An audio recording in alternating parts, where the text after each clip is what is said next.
এক গ্রামে এক গরিব মহিলা কাপাস তুলা বিক্রি করে জীবিকা নির্বাহ করত।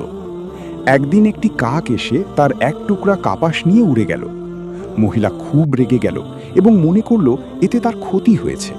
তাই সে দাউদ আলাইহিসসালামের কাছে বিচার দিতে গেল। ঠিক সেই সময় সমুদ্রের মধ্যে কিছু নাবিকের নৌকায় ছিদ্র হয়ে যায়। তারা বিপদে পড়ে যায়, নৌকা ডুবে যাওয়ার উপক্রম। তারা সবাই খুব ভয় পেয়ে যায় এবং ঠিক করে এই বিপদ থেকে রক্ষা পেলে 1000 দিরহাম কোনো অসহায় লোককে দান করবেন। এমন সময় হঠাৎ সেই কাকটি এসে মহিলার কাপাসের টুকরাটি নৌকার উপর ফেলে দেয়।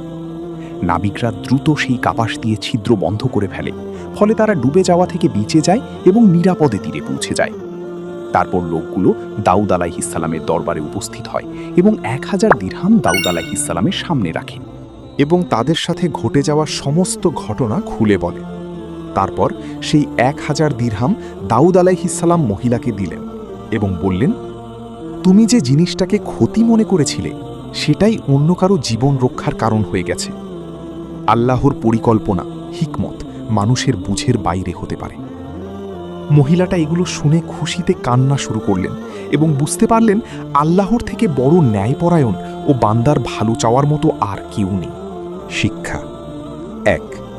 আমরা যেটাকে ক্ষতি ভাবি তাতে অনেক সময় লুকিয়ে থাকে কল্যাণ। 2. আল্লাহর সিদ্ধান্তে গভীর হিকমত, পরিকল্পনা থাকে। 3. তাড়াহুড়ো করে কোনো অভিযোগ বা রাগ করা ঠিক নয়। 4. ধৈর্য ধরলে আসল সত্য বোঝা যায়।